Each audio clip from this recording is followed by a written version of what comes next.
అందరికీ నమస్కారం. రామలక్ష్మి కథల ఛానల్కి స్వాగతం. మన యూట్యూబ్ ఫ్యామిలీలో కొత్తగా వచ్చిన సబ్స్క్రైబర్కి స్వాగతం. మన ఫ్యామిలీ ఇంకా పెద్ద ఫ్యామిలీగా మారాలని కోరుకుంటున్నాము.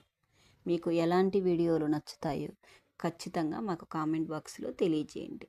ఈరోజు కథలోకి వెళ్ళిపోదాం. మనం చెప్పుకునే కథ పేరు భర్త ప్రేమ కోసం ఆరాటపడే భార్య. ఎపిసోడ్ 18లోకి వచ్చేసాం. దేవరాజ్ మిత్రుడా శత్రువా? దేవరాజును చూసి అర్జున్, సిరి రిసార్ట్ బయట షాక్కు గురయ్యారు. దేవరాజు మాటలు విని అర్జున్ చాలా ఆశ్చర్యపోతాడు. అర్జున్, నా నాన్న గురించి నీకు ఎలా తెలుసు అని దేవరాజును అడుగుతాడు. ఆ మాటలకు దేవరాజ్ చిరునవ్వు నవ్వుతాడు. దేవరాజ్, ఎందుకంటే ఒకప్పుడు నీ తండ్రి నా ప్రాణ స్నేహితుడు అని అర్జున్తో చెబుతాడు. ఆ మాటలకు సిరి, విక్రమ్ ఒకరినొకరు చూసుకుంటారు. ఆ మాటలు వింటూ మహేంద్ర భయపడుతూ ఉంటాడు. మహేంద్రవర్మ దేవరాజు వైపు కోపంగా చూస్తాడు. మహేంద్ర, నువ్వు తిరిగి వస్తావని మేము అనుకోలేదు అని దేవరాజుతో అంటాడు. ఆ మాటలకు దేవరాజు, నిజం ఎప్పటికైనా తిరిగి వస్తుంది మహేంద్ర, అలాగే నేను కూడా తిరిగి వచ్చాను అని చెబుతాడు. సూర్యప్రకాష్ నిశ్శబ్దంగా నిలబడిపోయి వింటూ ఉంటాడు. ఒక పాత ఫోటో వెనుక నిజం. దేవరాజ్ ఒక పాత ఫోటో బయటకు తీస్తాడు. అందులో రాఘవ్, దేవరాజ్, మహేంద్ర, సూర్యప్రకాష్ నలుగురు ఉంటారు. దేవరాజ్, మేమంతా ఒకప్పుడు స్నేహితులమే అర్జున్ అని అర్జున్కి చెబుతాడు. అర్జున్ ఆశ్చర్యంగా వింటాడు. కథ 20 సంవత్సరాల క్రితం వెనక్కి వెళ్ళిపోతుంది. అంటే ఫ్లాష్ బ్యాక్ కథ చెప్పడం మొదలుపెట్టాడు దేవరాజ్. రాఘవ్ అంటే అర్జున్ వాళ్ళ నాన్న ఒక పెద్ద అక్రమ ఒప్పందాన్ని తిరస్కరిస్తాడు. దానికి మహేంద్ర, ఇది కోట్ల రూపాయల వ్యవహారం కదా, ఒప్పుకోవచ్చు కదా రాఘవ్ అని అంటాడు. దానికి రాఘవ్, అది చట్టవిరుద్ధమైన వ్యాపారం, నేను అలాంటి వాటిని ఒప్పుకోను, అలాగే చెయ్యను కూడా అని చెప్పేస్తాడు. అక్కడి నుంచి విభేదాలు మొదలవుతాయి. దేవరాజ్ అదృశ్యమవుతాడు. దేవరాజ్, నేను రాఘవ్కి మద్దతుగా నిలబడ్డాను అని అర్జున్కి చెబుతూ ఉంటాడు. అందుకే మీ నాన్నలాగే నన్ను కూడా అడ్డు తొలగించుకోవాలని చూశారు సిరి, అందుకే అందరూ మిమ్మల్ని చూసి చనిపోయారని అనుకున్నారా అంటారు. దేవరాజ్, అవునమ్మా, అందరూ నేను ఈ 20 సంవత్సరాలు కనపడకపోయేసరికి నేను కూడా రాఘవులాగా చనిపోయానని భావించారు అని సిరితో చెబుతుంటారు. సూర్యప్రకాష్ ఒప్పుకోడు. దేవరాజ్ దగ్గర ఉన్న కొన్ని ఆధారాలు చూసి సూర్యప్రకాష్ చాలా భయపడతాడు.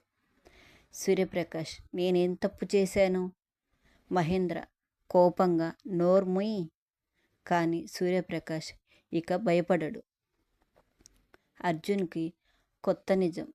దేవరాజ్, నీ తండ్రి మరణం ఒక ప్రమాదం కాదు అర్జున్ అని అర్జున్కి చెబుతూ ఉంటాడు.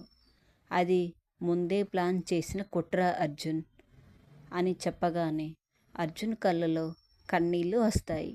సిరి అతని భుజంపై చేయి వేసి అతన్ని ఓదారుస్తుంది. అప్పుడు అర్జున్ సిరితో ఇలా చెబుతాడు, ప్రేమతో ఇచ్చిన బలం నువ్వే సిరి అని అంటుంటాడు. అతను బాధపడుతూనే ఉంటాడు. సిరి, నిజం బయటపడే వరకు మనం ఆగకుండా మనం ఖచ్చితంగా నిజం తెలుసుకుందాం అని అర్జున్కి భరోసా ఇస్తుంది. అలా అర్జున్, సిరి ఒకరి చేతిని ఒకరు పట్టుకుంటారు. అర్జున్, నువ్వు లేకపోతే నేను ఈ పోరాటం చేయలేకపోయేవాడిని అని అర్జున్ సిరితో మాట్లాడతాడు. మహేంద్ర చివరి ప్రయత్నం. మహేంద్ర తన మనుషులకు ఒక సిగ్నల్ ఇస్తాడు. అది ఏమిటంటే అందరినీ చుట్టుముట్టండి అని. ఆ మాటలకు మహేంద్ర మనుషులు వాళ్ళందరినీ చుట్టుముడతారు. మహేంద్ర ఆధారాలు నాశనం చెయ్యండి అని అక్కడ వాళ్ళందరికీ చెబుతూ ఉంటాడు. అక్కడ ఒక్కసారిగా గందరగోళం మొదలవుతుంది. Shocking climax. గందరగోళంలో ఒక వ్యక్తి తుపాకీ తీసి దేవరాజు వైపు గురి పెడతాడు. అందరూ షాక్ అవుతారు. తుపాకీ శబ్దం, పేలుడు సౌండ్ వినిపిస్తుంది. దేవరాజ్ కింద పడిపోతాడు. అంటే మనుషులు అతన్ని కాల్చివేస్తారు. దేవరాజ్ కుప్పకూలిపోతాడు. సిరి భయంతో కేక వేస్తుంది. దేవరాజ్ చేతిలో ఉన్న ఒక పెన్ డ్రైవ్ తీసి నేలపై పడిపోతూ ఉన్నా సరే అర్జున్ అని పిలిచి అర్జున్కి అందజేస్తాడు. అందులోనే మొత్తం నిజం ఉన్నట్టు మనకు తెలుస్తుంది. ఎపిసోడ్ ముగింపు దశలోకి చేరుకుంది. ఈ ఎపిసోడ్ మీకు నచ్చినట్టయితే మా ఛానల్ని సబ్స్క్రైబ్ చేసుకోండి. ఎపిసోడ్ 19లో దేవరాజ్ బతికే ఉన్నాడా? పెన్ డ్రైవ్లో ఏముంది? మహేంద్రవర్మ దేవరాజును కాల్చి తప్పించుకోగలడా? అర్జున్ తన తండ్రికి న్యాయం చేయగలడా? కొనసాగుతుంది ఈ స్టోరీ. వచ్చే ఎపిసోడ్లో ఏం జరుగుతుందో మనం తెలుసుకుందాం. Thank you.